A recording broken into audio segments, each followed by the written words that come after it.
welcome back to my channel, Chelsey Explores. I'm Chelsey, a born and raised San Diego girl who loves to travel and adventure outdoors. Consider me your go-to gal for travel tips, destination guides, and local activities. I am currently traveling through Europe on a 3-month-long trip, and I'm taking you along with me. In this video, I'm going to share how I spent 10 days driving along the vast roads of Iceland among the famous route called the Ring Road. If you're looking for a complete itinerary to Iceland, then this video is for you. But first, I wanted to say thank you to Vogar Rental, who partnered with me as I explored the country of Iceland. My husband, father-in-law, and I had the privilege of testing out one of their 4x4 camper vans as we made our way along the Ring Road, or Route 1.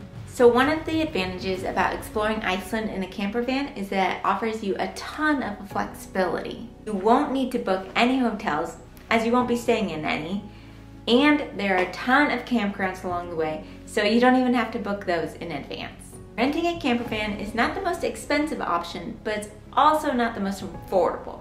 It's kind of right in the middle, but it's perfect because you have your home on wheels.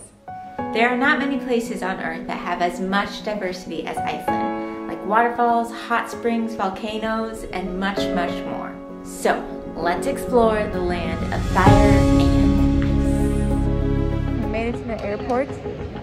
A little bit of a stressful morning. Yep. But we're here.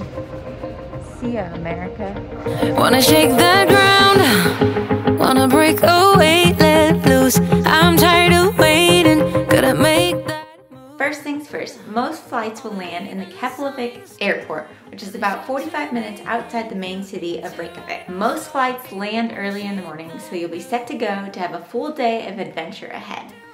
One little tip, if you're flying during the time of northern lights, try checking out the window to see if they are up in the sky while you are in the plane. So after we landed, we decided to rent a car for the day instead of taking the shuttle bus to the town of Reykjavik.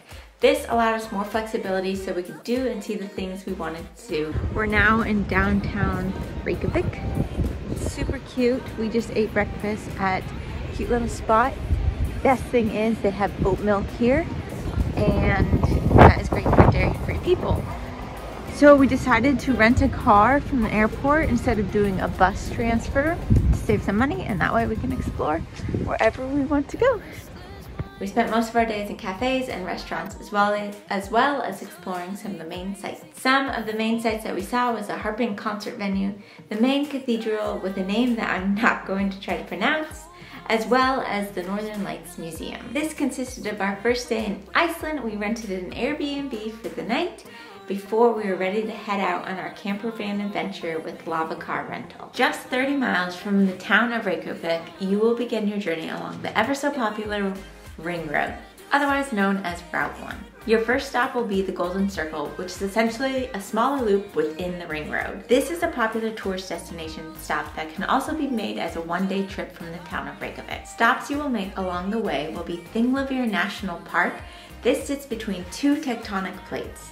You can also scuba dive between these two plates, but the water is absolutely freezing. Your next stop will be Carrad Crater, which has striking colors at the bottom of it due to the minerals seeping into that water. Make your next stop at Geyser and watch the geyser blow. It goes off every 6 to 8 minutes. This is the original place where the name geyser comes from, like the ones you see in Yellowstone. Your last stop is going to be this incredible waterfall called Gullfoss. This will complete your loop of the Golden Circle. For tonight's camping, I recommend staying at the Jokulsarlon campground. All right, we made it to our first campsite of the night. This is a great campsite because if it's raining out, there's shelter here that you can cook in. Dan's cooking up some hot dogs. Hey guys, welcome. So we got hot dogs going, some green beans. Dave's organizing our food back there. Warm shelter because it's raining out. Good. We'll see you tomorrow for some more waterfalls.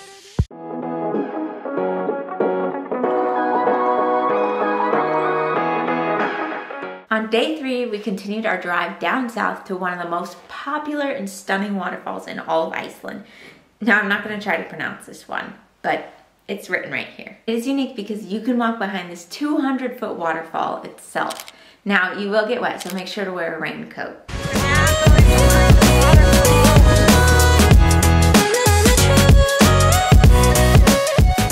If you're doing a camper van like we did, this is also a wonderful spot to sit down and have breakfast with an amazing view. Lava car rental made it super easy to have breakfast anywhere we wanted along the Ring Road. After a relaxing morning with breakfast and waterfall views, we decided to hit up our first hot spring of the trip. However, this hot spring was more like a warm bath. Go in there. That's not water.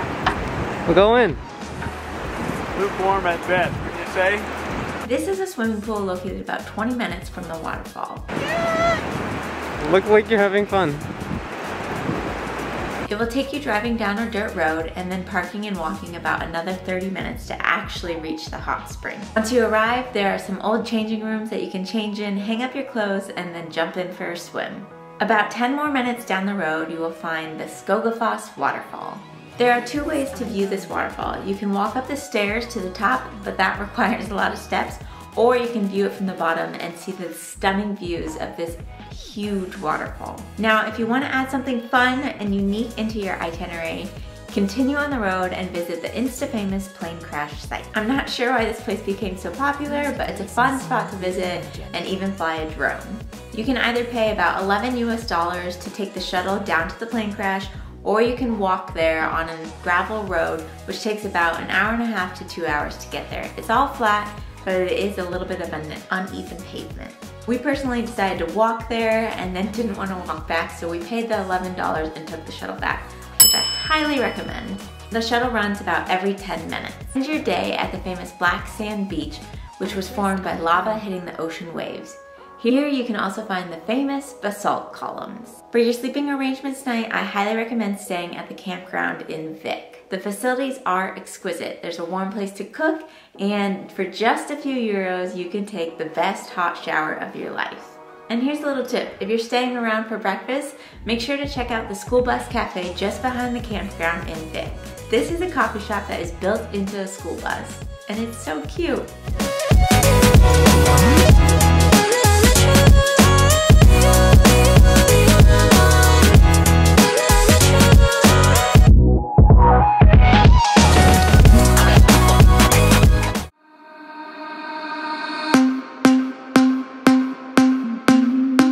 Stop of the day in Iceland, an insane canyon. This place became popular, funny enough, because of a Justin Bieber video I'll show you, so check that video out on YouTube. This place became more popular with an 80% increase in tourism, and I can imagine why. It's beautiful.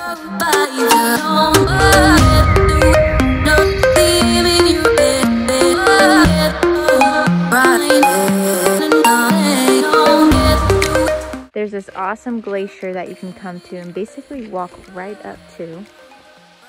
Very nice out, but we just saw one of the chunks fall off and it was pretty awesome.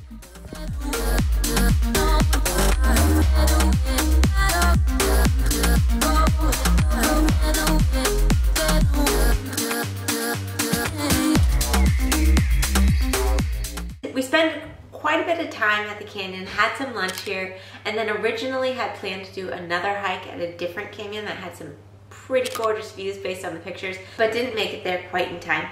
Instead, we were treated with this beautiful sunset at the Glacier Lagoon. So if you're looking for a gorgeous sunset spot in Iceland, I highly recommend going here. We decided to post up for the night, eat some dinner, watch the sunset, and take some photos.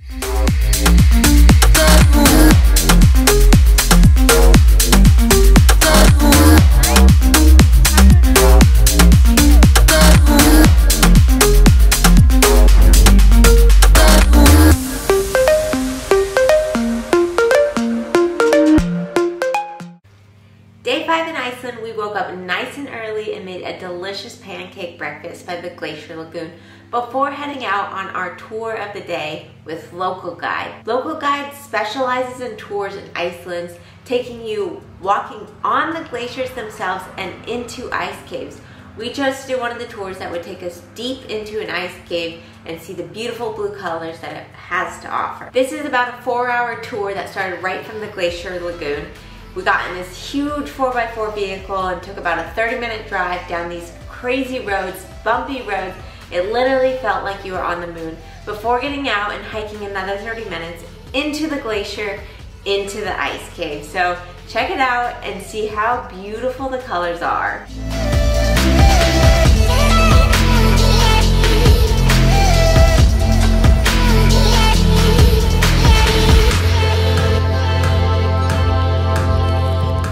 with local guide, they provide the helmets and they take you right into the cave. It's absolutely stunning. Highly recommend this tour if you're coming to Iceland. Seriously, this is incredible. After our tour with local guide, we headed to this abandoned Viking village set, which is a hidden gem in Iceland. This was a film set that was actually built in 2010, made for a movie, but the movie was never actually filmed. So now it has been abandoned and you can pay just a few dollars to visit it. Just south of the village, you will find Stockness Beach, this beautiful black sand beach with insane mountains behind it. So in order to actually visit this beautiful black sand beach, you will need to pay a few dollars at the cafe that is right at the entrance. From here, you can make a few detours along the route to cute little towns. We actually ran out of time, so we decided to skip these spots. So some great other spots would be the Hengifoss waterfall, the Lanisfoss waterfall, and the cute town of Djupivogur. I'm not quite sure how to say that one, but it has a little rainbow road leading to a church, which makes for a cute picture spot. So I was super excited for this day because I wanted to go to the famous Instagram spot, another basalt column. I'm not quite sure how you say this one either, but I think it's, let's see, Studlagil Basalt Canyon? I don't know. But these basalt columns rise from the vibrant blue waters down below. So getting here can be a little bit tricky. There are two ways to view this spot. If you actually want to get down to the water, you're going to want to head to the east side of the canyon. So in your Google Maps, put car park, Studlagil Canyon east side. You will actually end up crossing a bridge. You may see people parking before the bridge, but actually drive across the large bridge down a dirt road until you see another parking route where more cars are parked. That is where you're gonna wanna park, and it will cut off and save so much walking time. Today has been a wet and rainy day, but we had a beautiful drive through scenic fall colors, and now we are heading out on a hike. I think I have 7 layers on. Probably gonna rain on us. Worth it. Once you get out of the car, you will start walking and walk by a waterfall, the Basalt waterfall. It's gorgeous. Keep on walking for another mile to mile and a half. You're gonna have to pass through some gates. It's okay. The landowners allow this and know about it. And then you will have to do some scrambling to get to the bottom. And then to get to the very bottom, you're actually gonna have to hold on to a rope.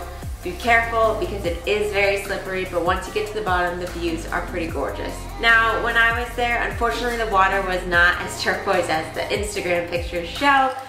It was still really pretty, but apparently these blue waters only occur up until August, and then the weather gets bad enough, the river rushes and the water's no longer blue, and it's kind of like brown like in my photos. For camping tonight, you want to stay at Vogar Campground. It's awesome because they have a great place to cook and a ton of room for you to eat at. We enjoyed some hot dogs and mac and cheese for our dinner.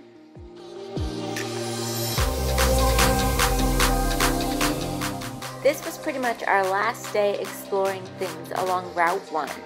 The drive was just gorgeous, and we actually even got some snow. Our first stop was the Viti crater and the Krafla area. Your drive to the Krafla area will give you a look into Iceland's unique way of how they harness its natural energy from the volcanic landscape around. Viti is a vibrant blue crater with epic mountains surrounding it. It's just a short walk from the parking lot, and you can actually hike up and around the crater. However, when we went, it was a huge snowstorm, so we just took a look at it. Currently, I'm sitting in the car because Dan and Dave are trying to save some people who got stuck in the snow. This is absolutely beautiful, but it did snow last night and the roads are super icy. So they're gonna try to push a car out of the snow.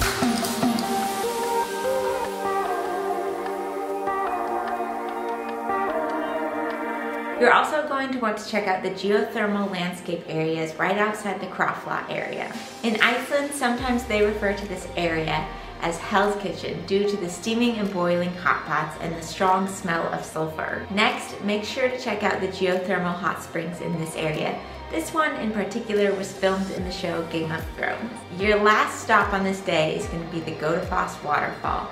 You can view this waterfall from both the top and the bottom. Godafoss actually translates to waterfall of the gods. Now, if you have more time on your trip along Route 1, there are plenty of more places to stop along the way. However, we ran out of time, but you can check out my blog where I will list out multiple options for you to add on to your trip.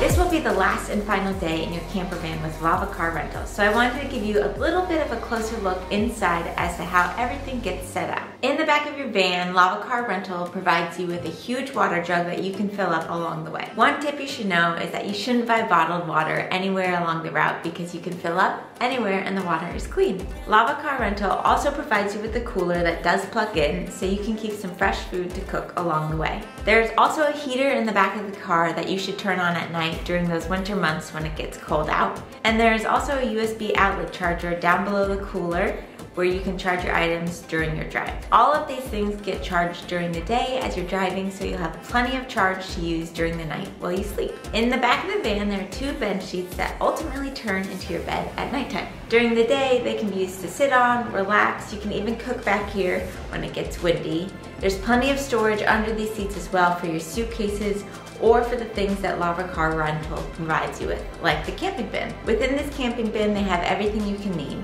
plates, silverware, soap, sponge, and lots more. They also provide you with a stove and fuel for the stove. So let's take a look at how you would make the bed at night. It's super simple. The cushions come down, you put a wood board in the middle and put the cushions on top of that, and then lay your sleeping bags out, and voila, you have your bed for the night. Lastly, they also do provide you with chairs and tables so that if it is nice out, you can set those up, cook on them, sit down, relax, and enjoy your meal with a beautiful view behind you. So let's get back to the road. Again, this is going to be a long driving day, but don't worry because you will get to relax at the Blue Lagoon at the end of your day.